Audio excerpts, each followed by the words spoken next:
My name is Marta Kagan. I am the founder of Ace the Pitch, which is an online course where I teach entrepreneurs, executives, and smart people like you how to create and deliver insanely effective presentations and pitches.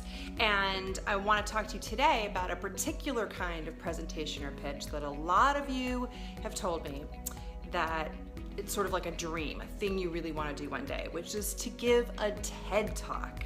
TED Talk. So that's what we're going to talk about today.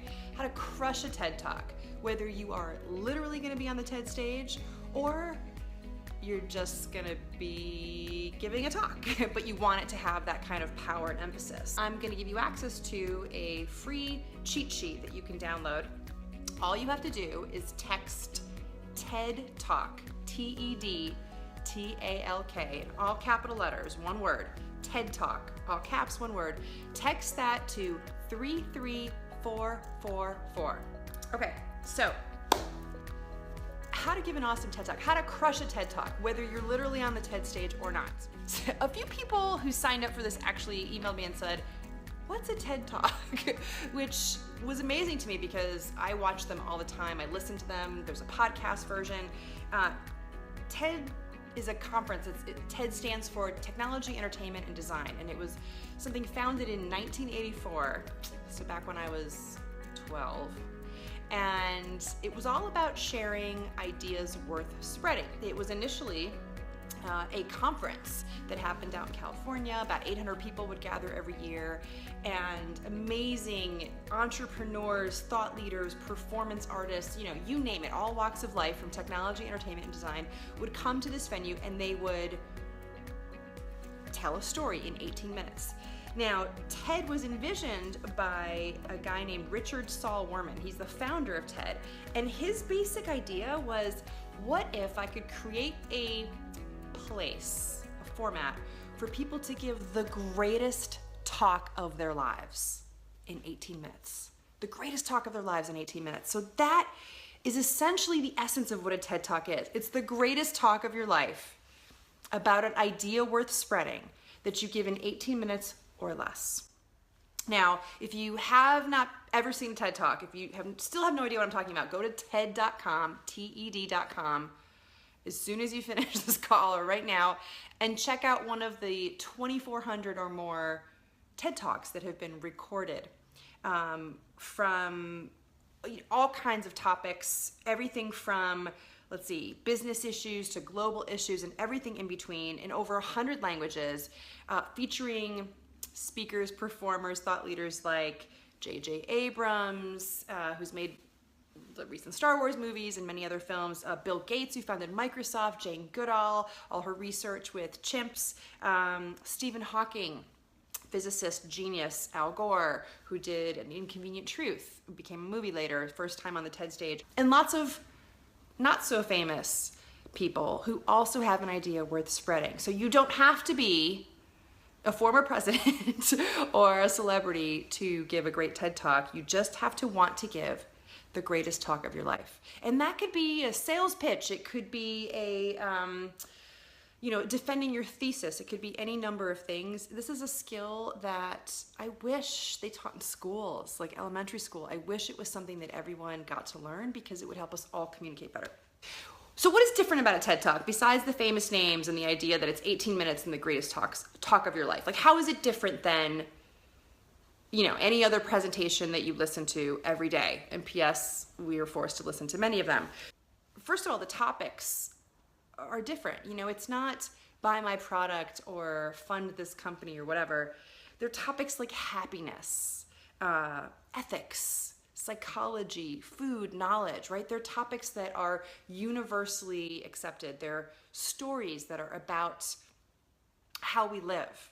Okay, so topics is one big thing. The idea itself, remember, this is about an idea worth spreading, not an organization you want to talk about, not self-promotion or so forth. It's about an idea worth spreading. So it needs to be much more largely relatable.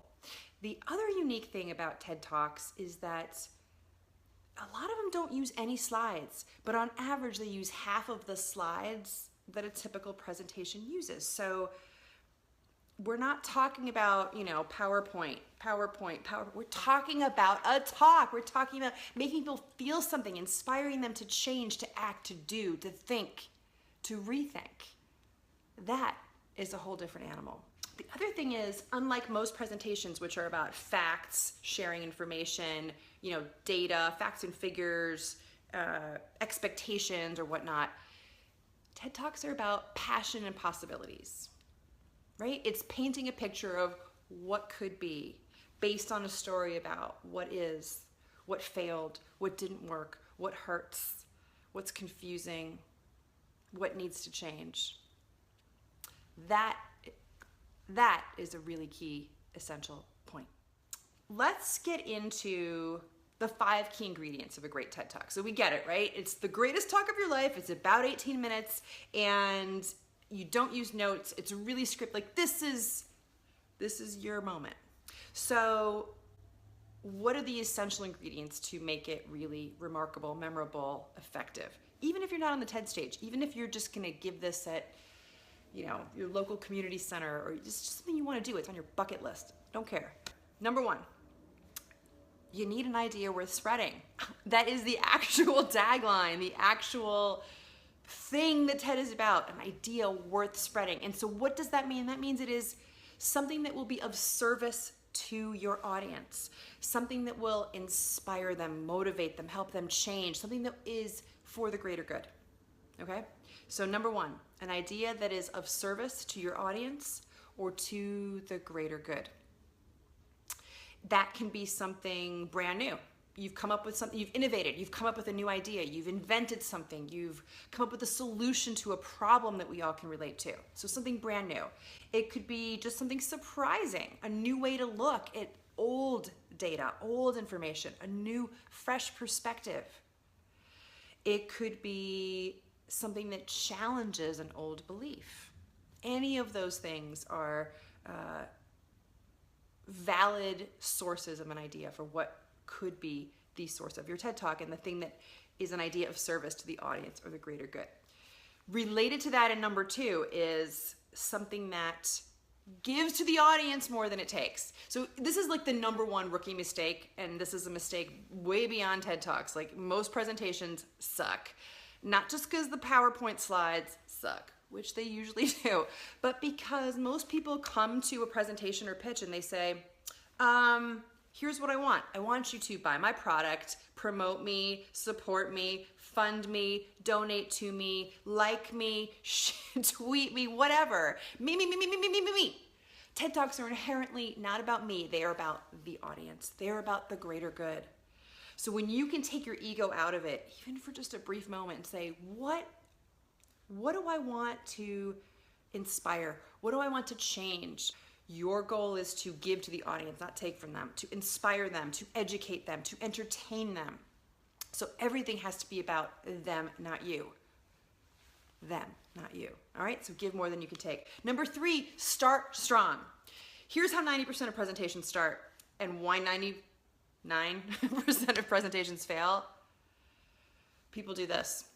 Hi, my name is Marta Kagan. I've been blah, blah, blah, blah, blah, and I went to blah, blah, blah, blah, blah school, and I'm also blah, blah, blah, blah, blah, and my company is called blah, blah, blah, and we've been working in this industry for blah, blah, blah, and our clients are blah, blah, blah, blah, blah, blah, blah, blah, me, boring, right? No, that is not a strong start. You have 10 to 20 seconds, best case scenario, to capture your audience's attention, to have them decide that what you are saying is more important than what's on their smartphone. What are the best ways to start? Well, first of all, start with why. Why should I care? Why should I listen? Why should I pay attention? Not what or who or how, which is how most of us start, right? We start with who I am, what I'm going to talk about. I call that the ASS, the agenda start slide, ASS. My name is Marta Kagan. I'm going to talk to you about blah, blah, blah, and here's my background, blah, blah, blah, blah, right? Whereas if I start with a powerful statement like, do you want to give the best talk of your life? Have you ever felt like you have more to offer than a few PowerPoint slides, whatever. Those are just like examples off the top of my head. There's a bunch more in the downloadable PDF, links to examples of amazing TED Talks that start strong. But the bottom line is you gotta start strong. You gotta start with why before the what or the how.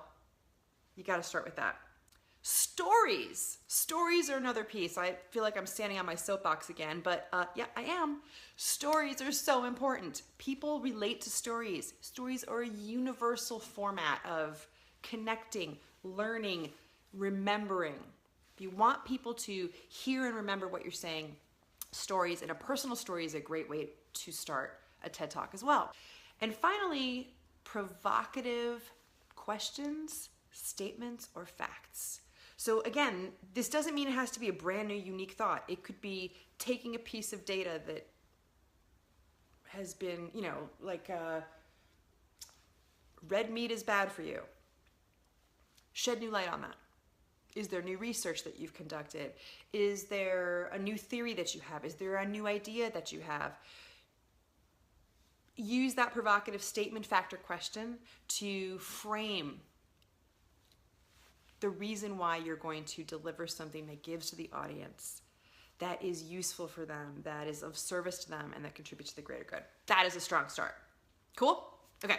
So Chris Anderson, the curator of TED, talks about this idea of the through line, which is this connecting theme that ties everything in your TED Talk together. In fact, he uses this metaphor where he describes it like literally a strong cord or rope that attaches all of the elements that are part of what, the story that you're building. So if, for example, you're talking about what it's like to be an immigrant in the United States under the Trump presidency, sorry, political again, your whole talk, everything you refer to, every story you tell, every example you share, every fact that you state, anything that falls into that 18-minute talk will tie back to that essential idea of what it feels like to be an immigrant in the United States under the Trump presidency.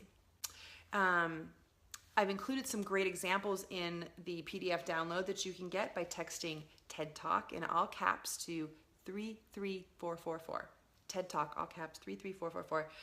And some examples are Brene Brown's talk on the power of vulnerability.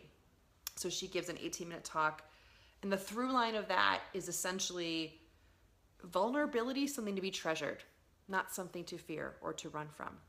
Okay, that's the simple through line. And if you listen to her talk and you know that through line, you will see that in everything she shares, not a single moment is wasted on anything that diverts from that. So having that through line is powerful. Susan Cain, who spoke at a conference that we hosted a couple years ago when I was still working at HubSpot, she talked about the power of introverts. And her TED Talk really is about the idea that we should design a world for introverts. There are so many of them, right? That's her through line. And she talks about, the how and the why, and everything relates back to that. So those are just a couple of examples. There are a number more in the PDF, which you can get by texting TED Talk, all caps, to 33444. Oh my God, I got a heart. Whoever finally gave me a heart. I love you too. Oh, rough crowd today. Anyway, I know it's a mess out there. So how to close? How to not end with a whimper, but end with a... So first of all, remember how you started with why? I told you to lead with why, not what or how. Close with why again. Remind your audience why this matters. Like, why does this matter? Reinforce the main thing, the greater good, the purpose.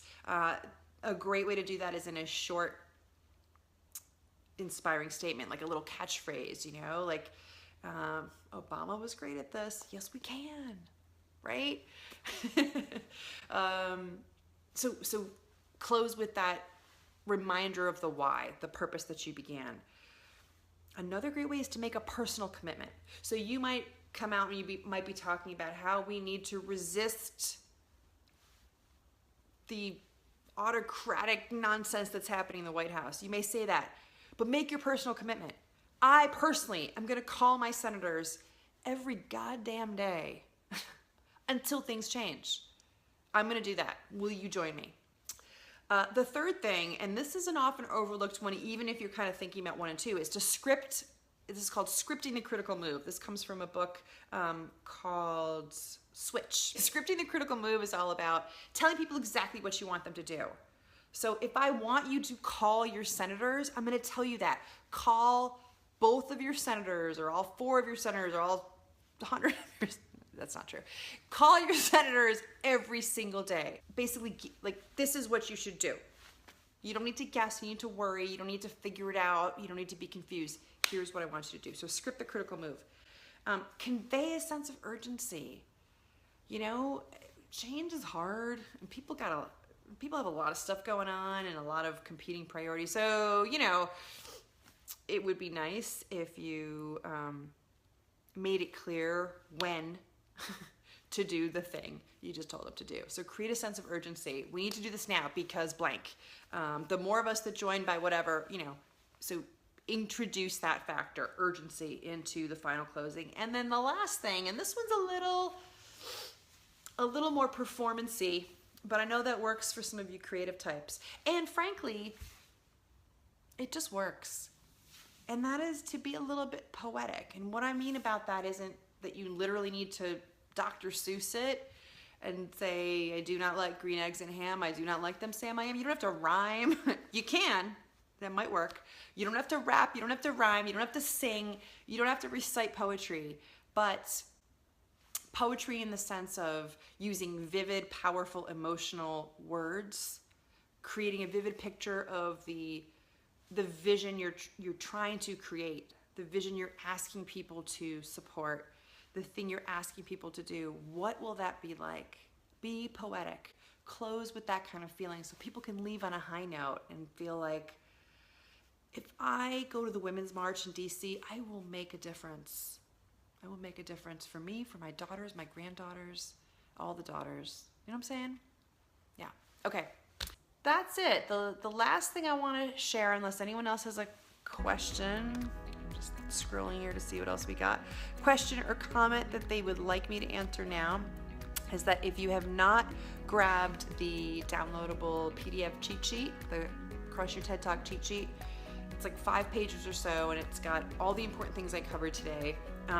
Grab it. All you have to do is text TED Talk in all capital letters, all one word, to 33444, and I will send you that cheat sheet right away. I'll also let you know about the upcoming presentation boot camp, the TED Talk boot camp, where you will learn all this stuff and you'll get to actually practice it, and you'll get me coaching you, and like we'll basically put your TED Talk together, and then I will nominate you through the TED website to give that TED Talk. So if you're serious about doing this, like this is your thing. So join me for that. You'll be getting info on that if you download that cheat sheet.